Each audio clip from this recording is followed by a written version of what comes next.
Tervist! Minu nimi on Leon Saarmets ning täna tutvustan mina teile mõningaid arvuti riistvara komponente ning seejärel demonstreerin, kuidas üks lauaarvuti kokku käib. Hakkame ka peale. Esiteks räägime arvutikorpusest. Üldiselt paigutatakse kõik arvuti riistvara komponendid arvutikorpusesse. Ühe töökindla arvuti saaks ka ilma korpust kasutamata kokku panna, aga arvutikorpuse põhimõte ongi komponente kaitsta. Nii füüsiliste vigastuste, tolmu kui ka staatilise elektri eest. Arvutikorpus summutab ka sellest peituvate riistvara komponentide müra ning tagab ka tõhusama õhuvoolu nende ümber. Arvutikorpused on saadaval erinevates suurustes ning seda tuleks silmas pidada arvutikomponentide valimisel, kuna väiksema korpuse korral ei pruugi kõik osad sinna ära mahtuda. Toiteblokk, tuntud ka kui PSU, lühend ingliskeelsetest sõnadest Power Supply Unit, mis tähendab toiteallikat, on üks peamine arvutikomponent, mis annab kõigile teistele riistvara komponentidele voolu, et need tööd saaks teha. Toiteblokk reguleerib ka nõutud voolutugevuse suurust, et arvuti töö oleks võimalikult sujuv ning väldiks ülekuumenemist. Toiteblokke on saadaval erinevates võimsustes ning seda tuleb silmas pidada uute arvutikomponentide valimisel, kuna liiga vähese võimsuse korral võib arvuti intensiivse töö ajal pildi tasku visata.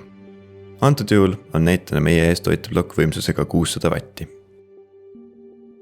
Emaplaat, tuntud ka kui MOBO, lühend ingliskeelsest sõnast motherboard, mis tähendabki emaplaati, on arvuti peamine trükkplaat, mille külge ühenduvad kõik teised arvutikomponendid, olgu kas otseselt või läbi kaablite. Emaplaat võimaldab kõigil teistel riistvara komponentidel koostööd teha, seega peale toiteblokki on emaplaat arvuti kõige vajalikum osa. Ilma emaplaadita ei saaks arvutisüsteem toimida. Ka emaplaati on saadaval erinevates suurustes ning just emaplaadi järgi valitaksegi välja sobiv arvutikorpus. Tavaliselt, mida suurem on emaplaat, seda rohkem on ka võimalusi, milliseid ja kui palju komponente sellele ühendada saab. Arvuti keskprotsessor ehk CPU, lühend ingliskeelsetest sõnadest Central Processing Unit, mis tähendabki keskprotsessorit, on arvuti peamine komponent, mis lühidalt öeldes täidab talle masina keeles antud käske. Keskprotsessor paneb toimima nii operatsioonisüsteemi kui tarkvara. See töötleb saadud andmed ning väljastab need kasutajale kasutuskõlblikus vormis. CPU sisaldab vähemalt ühte protsessorit ehk protsessori tuuma, mis teostabki keskprotsessorile antud arvutusi. Mitmeid aastaid oli tavaks, et ühel arvutil on vaid üks protsessor, aga nüüdise ajal on üsna tavaline, et ühes CPU-s on 2 või rohkem protsessori tuuma. Antud keskprotsessoril on 4 protsessori tuuma. CPU-d valides tuleb kindel olla, et emaplaadi pesa sobib keskprotsessoriga. Videokaart ehk graafikakaart ehk GPU, lühend ingliskeelsetest sõnadest Graphics Processing Unit, mis tähendab graafikatöötlusseadet, on sarnane keskprotsessorile. Erinevuseks on see, et graafikakaart panustab oma jõu just 3-dimensiooniliste funktsioonide arvutamisele. Näiteks valgusefektid, objektide muundused ja liikumised 3Ds. Kuna sellised arvutused on üsna keerulised, oleks ühel keskprotsessoril asja üksi lahendada veidi raske. Videokaart teeb arvutil tõhusamalt tööd teha, aga põhimõtteliselt töötaks üks arvuti ka ilma selleta. Ka graafikakaarti valides tuleks arvestada selle suurusega. Antud juhul on meie ees üks suuremaid versioone graafikakaardist. Muutmälu ehk põhimälu ehk operatiivmälu ehk lühidalt RAM, pigem RAM, lühend ingliskeelsetest sõnadest Random Access Memory, mis tähendab suvapöördusmälu ehk muutmälu. See on arvuti mäluseade, kuhu kirjutatakse ning kust loetakse andmeid. Iga programm, mille kasutaja tööle paneb, laetakse kõvakettalt muutmällu. Põhjus, miks programm laetakse just muutmällu, on kiirus. RAM-ilt on informatsiooni lugemine ning sellele informatsiooni kirjutamine kordades kiirem, kui teha sama ükskõik millise kõvakettaga. Vastasel juhul peaks kasutaja ootama arvuti viivituste järele. Muutmälu on saadaval nii-öelda pulkadena erinevates mahtudes ning kiirustes. Mida rohkem mahtu ning mida kiirem, seda parem. Kõvaketas ehk HDD, lühend ingliskeelsetest sõnadest Hard Disk Drive, mis tähendab kõvaketast, on kõige tihedamini kasutatud mäluseade andmete säilitamiseks arvutis. Kõvakettad ei vaja informatsiooni säilitamiseks elektrijõudu, seda tehakse magneetiliselt. Säilitamiseks kasutatakse pöörlevaid magnetkettaid, mis salvestavad üksikuid bitte ühtede ja nullidena. Andmeid kirjutatakse ketastele kasutades nii-öelda kirjutuspead ning kirjutatud bitte loetakse lugemispeaga. Kõvaketta magneetketas pöörleb näiteks 100 korda kiiremini kui tavaline vinüülplaat plaadimängijal, millest tuleneb ka ühe kõvaketta kirjutamise ja lugemise kiirus. HDD-sid on saadaval erinevates mahtudes ning antud juhul on meie ees 1 terabaidine kõvaketas. Pooljuhtketas ehk SSD, lühend ingliskeelsest sõnadest Solid State Drive, mis tähendab pooljuhtketast, on mäluseade, mis töötab samal põhimõttel nagu kõvaketas. Kuigi SSD-l on kõvakettaga sarnased tööülesanded, erinevad need ehituse poolest palju. Selle asemel, et koguda andmed magneetketastele, salvestavad pooljuhtkettade informatsiooni nii-öelda välkmällu. Kuna SSD-l pole liikuvaid osi nagu kõvakettal, saab see puhkeolekus tööle asuda palju kiiremini kui üks tavaline HDD, tagades kiiremad tulemused arvuti kasutajale. Pooljuhtkettad on samuti saadaval erinevates mahtudes, antud juhul on meie ees 128 gigabaidine SSD. Tuleb mainida, et vähemalt momendil on pooljuhtkettad palju kallimad kui kõvakettad, põhjus, miks kõik pole vaid kiirematele pooljuhtketastele üle läinud. Nüüdise ajal oleks soovituslik osta vähemalt üks pooljuhtketas, millel saaks installeerida operatsioonisüsteemi. See teeks üldist arvutikasutust tunduvalt kiiremaks, aga muidugi saaks hakkama ka vaid tavaliste kõvaketastega. Optiline ketas. Inimmaailmas viitab optika nägemisele, aga arvutimaailmas viitab optika laseritele, mis oskavad lugeda informatsiooni optilistelt andmekandjatelt. Ühed meile tuntud optilised andmekandjad on näiteks CD-d ja DVD-d, mis koosnevad miljonitest väikestest kühmukestest ja lohukestest. Optilistel ketastel on laserid, mis oskavad neid kühmukesi ja lohukesi ühtede ja nullidena ehk bittidena lugeda.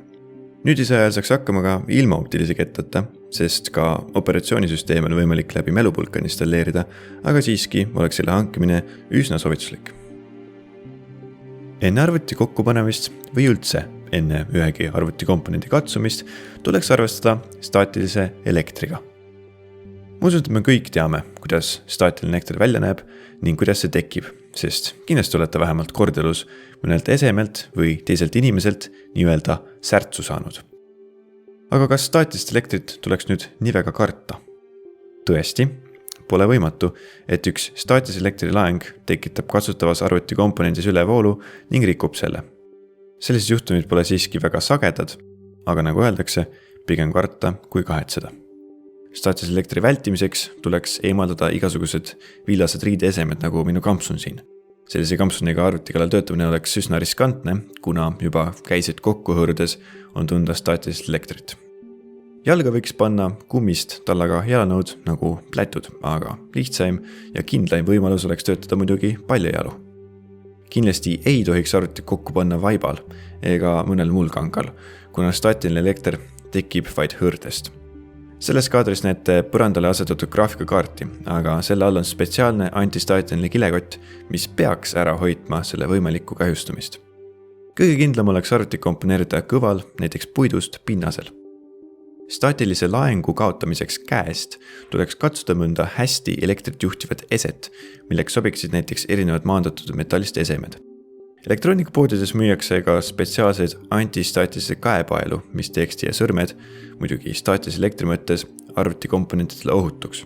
Aga praegusel juhul näitan teile, et ettevaatusabinõusid järgides on võimalik üks arvuti ka ilma käepaela kandmata kokku panna nõnda, et arvuti kahjustada ei saa.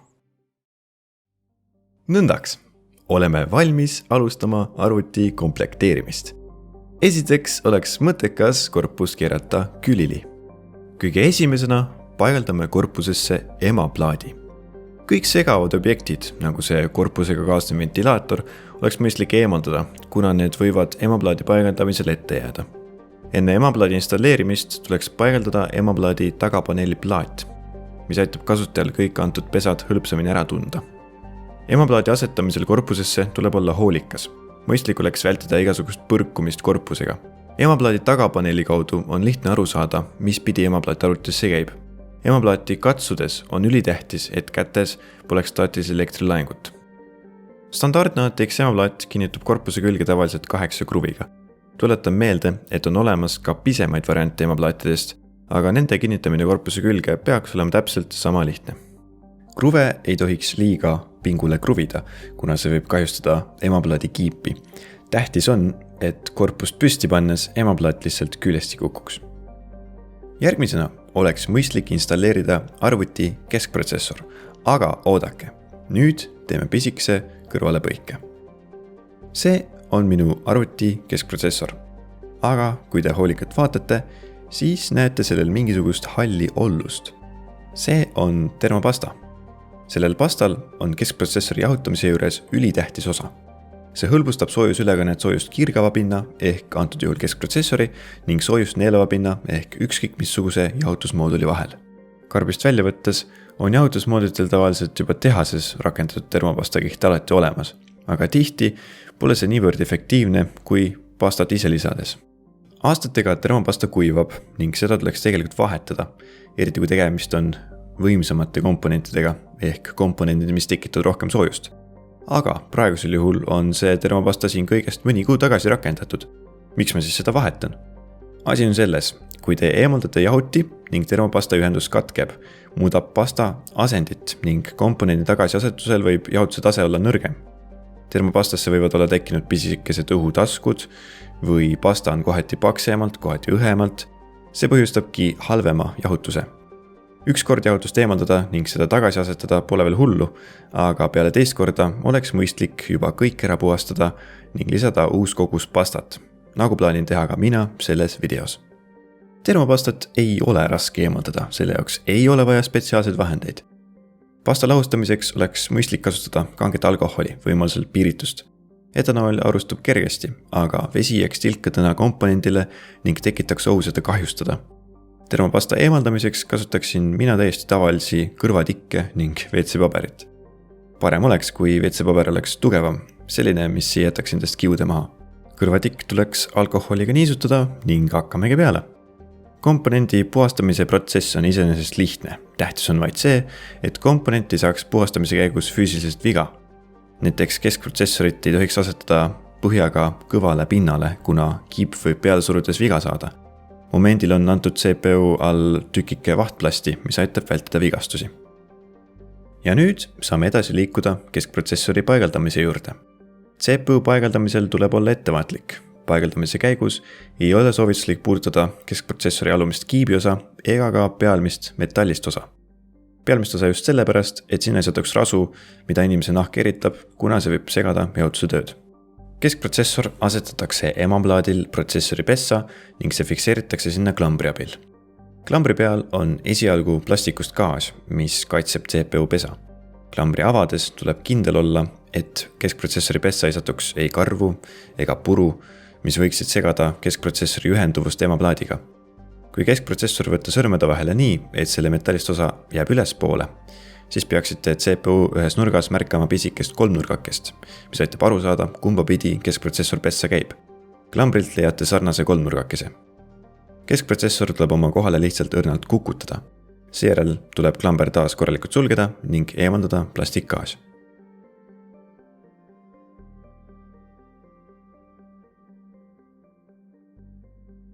Järgmisena paigaldaksin mina RAM-i ehk muutmälu. Komponentide installeerimise järjekord pole tegelikult oluline. Arvestada tuleks vaid sellega, et suuremad komponendid, nagu näiteks graafikakaart, võivad teiste komponentide paigaldamisel ette jääda. RAM-i on väga lihtne paigaldada. Tuleb kõigest jälgida, et kiip saaks õiget pidi pessa. Selleks, et eemaldada plastikust kaitsmed ning asendada need muutmälu moodulitega, tuleb avada muutmälu pesa nurgas plastikklamberid, mis moodulid kinni hoiavad. Seejärel saab pulgad lihtsalt välja tõmmata. RAM-i kiibi sees on sälk, mille saab täpselt sokliga sobitada. Peale mälu õigele kohale asetamist tuleb selle nurkadele pisut jõudu rakendada, kuni kuulete klõpsu, mis kinnitab, et RAM jäi püsima. Kui te nüüd korpuse tagasi püsti keerate ja midagi ära ei kuku, siis olete arvatavasti senimaani kõik õigesti teinud. Toiteblokk. Toiteblokiga on nii, et antud juhul saaksin ma seda paigaldada nii üht kui teistpidi.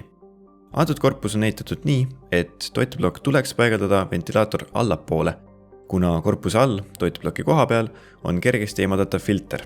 Aga see tähendab, et siis peaksin mina loobuma sellest ägedast sinisest valgusest, mida üks LED-pirn selle toitebloki sees eritab. Kui toiteblokk on tagurpidi, siis pole seda lihtsalt näha. Seega jätan mina oma toitebloki ventilaator ülespoole. See tähendab veidi rohkem tolmu ja halvemat õhuvoolu, aga vähemalt on mul sinine tuluke. Toitebloki kinnitamine on iseenesest lihtne. Sellest väljaluetavad kaablid peavad jääma korpusesse sisse. Toiteploki kinnitamine käib 4 kruviga korpuse tagaküljelt. Vajadusel pole väga raske toiteplokkiga ümber pöörata, kui mul peaks tekkima soov ventilaator siiski allapoole jätta. Vanematele korpustel võite toiteploki kinnituskoha leida hoopis korpuse ülemisest osast. Nüüd võtame ette korpuse teise külje. Tavaliselt peaksite seal nägema mingisugust juhtmerägastikku. Kõik need juhtmed käivad emaplaadi külge. See, kui palju juhtmeid ning missugused juhtmed seal on, oleneb suuresti korpusest. Need kõige pisemad juhtmed on pea igal korpusel samad, aga neid samu juhtmeid on otse emaplaadil ühendada veidi ebamugav, eriti kui mõni teine komponent segab ligipääsust. Et teha asja mugavamaks, on minu emaplaadiga kaasas selline vaheosa, mille külge saab ükshaaval kinnitada kõik need juhtmekesed ning seejärel need ühe korraga emaplaadi külge ühendada. Reset S2V ehk reset switch ehk eesti keeles lähtestuslüliti. Seda on vaja, et korpuse esipaneelil töötaks arvuti taaskäivitusnupp. Power switch ehk toitelüliti. Kui see ei ole emaplaadi külge ühendatud, siis ei saaks arvuti töölegi panna. HDD LED. Minu korpuse esipaneelil on üks pisike LED tuluke, mis näitab meile hetkes kõvaketta aktiivsust. Power LED. Need juhtmed lülitavad sisse toitelüliti LED pirnikese. Kui juhtmetel on antud poolused, siis tuleks need kindlasti õigesse kohta ka ühendada. Üks koht jäi täitmata, kuna antud korpusel polegi seda juhet. Puudu on speaker ehk kõlarijuhe. See lubaks arvutil teha erinevaid piiksumise helisid. Nüüd tirime selle vaheosa koos juhtmetega korpuse sisse. Tavaliselt leiate süsteemipaneeli pesad emaplaadi alumisest osast. Minu puhul all paremas nurgas. Nüüd tuleb vaid samune vaheosa õiget pidi pessa ühendada. Valepidi seda teha ei saa, kuna see osa lihtsalt ei ühenduks. Sellest juhtmerägastikust võite leida ka sellise juhtme nagu HD audio ehk HD heli. See paneb tööle esipaneelil asuvad nii-öelda kõrvaklapi ja mikrofoni augud. Jällegi tuleb selle ühendamiseks emaplaadi alumisest osast õige koht üles leida. Kuna antud korpuse esipaneelil on 2 USB 3.0 pesa, siis on minu juhtmerägastikus ka selline veidi suurem kaabel, mis ühendub minu emaplaadi puhul selle küljele. See oleneb tõesti korpusest, mitu USB pesa ja missugused USB pesad esipaneelil on. USB 2.0 juhtmed on veidi erinevad ning need kinnituvad samuti emaplaadi alumisse ossa HD audio lähedale. Muidugi tuleb arvestada sellega, et igal emaplaadil polegi näiteks USB 3.0 pistikut. Seega korpust ja emaplaati valides tuleb kindel olla, et need koos ka töötaks. Olen enda korpuse esiossa paigaldanud ka 2 ventilaatorit, mis puhuvad korpusesse külma õhku. Et ventilaatorid töötaks, tuleks need ühendada ka emaplaadi külge. See oleneb jällegi emaplaadist, mitu ventilaatori pistikut on ning kus need täpselt asuvad. Antud emaplaadil on 6 vaba ventilaatori pesa ning mina kasutan ära 2 alumist, sest need on kõige lähemal. Need pistikud on üsna äratuntavad, kui vaatate kaablit, millega see peaks sobima ning nende kõrvalt võite leida sõna fan, mis tähendabki ventilaatorit. Minu juhtmerägastik sai otsa. Nüüd oleks hea aeg anda vool selle arvuti põhikomponentidele. Selleks tuleb leida toiteploki kaablite seast see õige kaabel, mis sobiks pistikupessa. Esimesena emaplaadi toitekaabel, see kõige suurem pesa.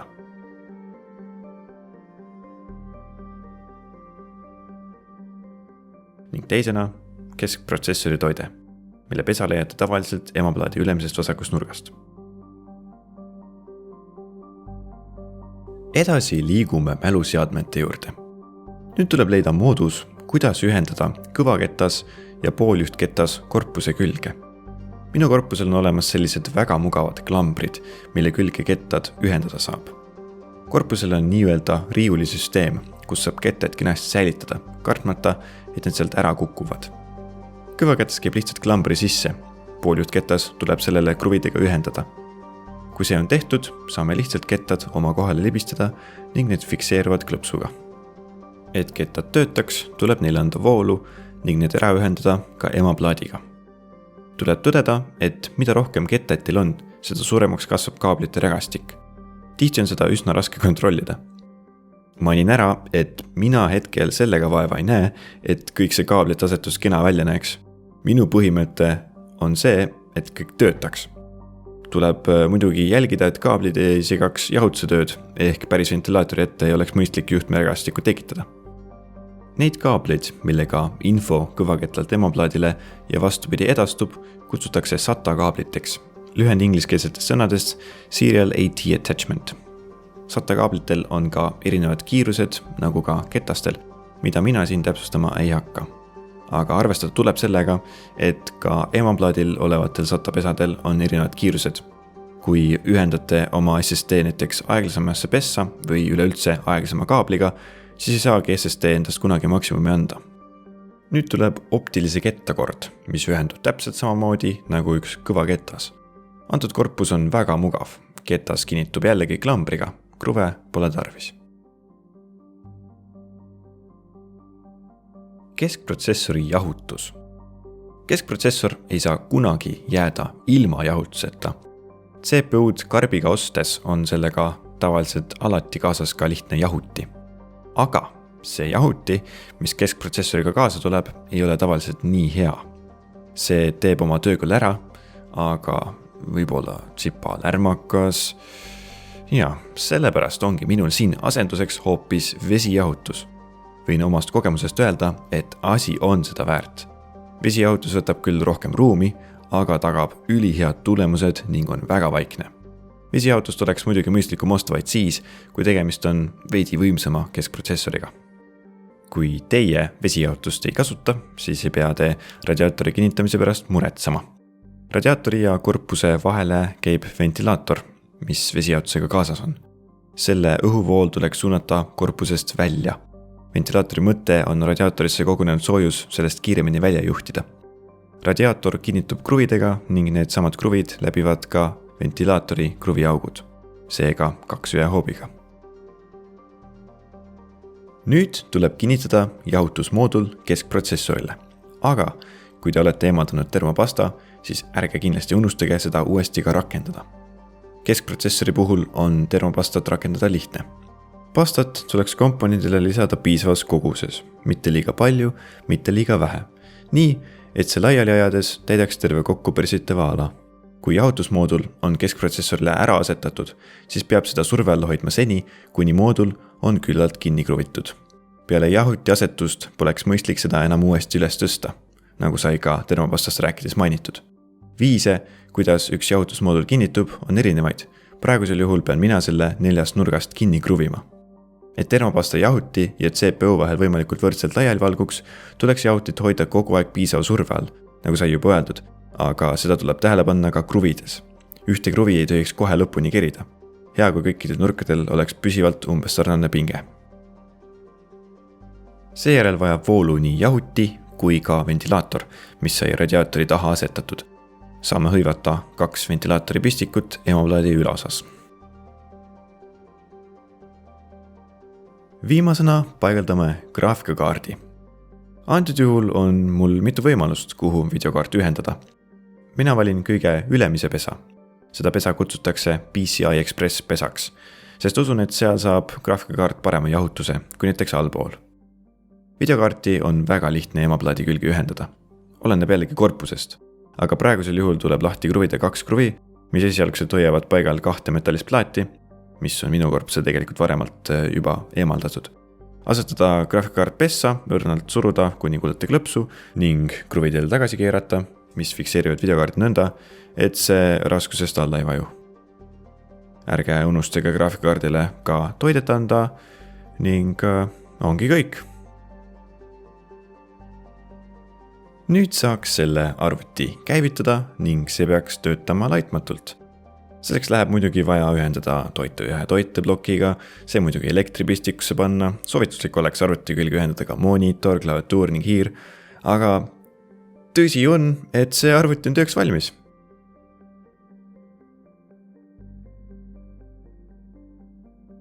Aitäh vaatamast! Kui teil tekkis küsimusi või arvate, et oleksin võinud midagi teisiti teha, siis andke teada. Kõike paremat teile!